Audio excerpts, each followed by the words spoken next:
Tiyak na maaliw po kayo sa ibibida nating balita, ang dinarayong palabas sa UP Diliman na nagpasikat sa ilang komedyante sa bansa. At ngayong taon, ilan namang kilala at pinag-uusapang personalidad ang ginaya sa comedy show. Saksi si Dano Tingkungko. Hindi lang pang noontime show, meron ding number na ala beauty pageant. Women have ako chekwa, isang pakwa. Pero di alam ni Papwa kaya ako wawa! Wawa! Wawa! Wawa! Miswa! Halos kompletos rekados nga ang ika-29 na Live Aids o ang istoryang dinevelop ng Samascom, isang student organization sa UP Diliman. Pero ang pinakapatok pa rin, mga nakakatawa pero may lamang panggagaya mula sa mga sikat na personalidad. Oh my God!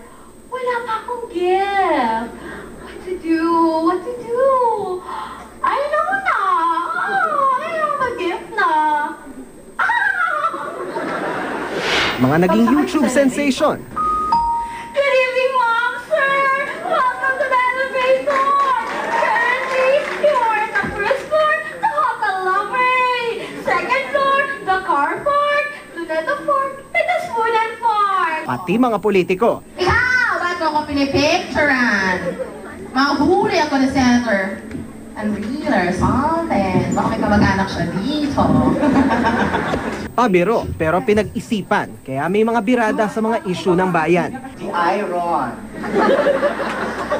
Sa putong smart man siya. With additional capabilities, meron putong flashlight.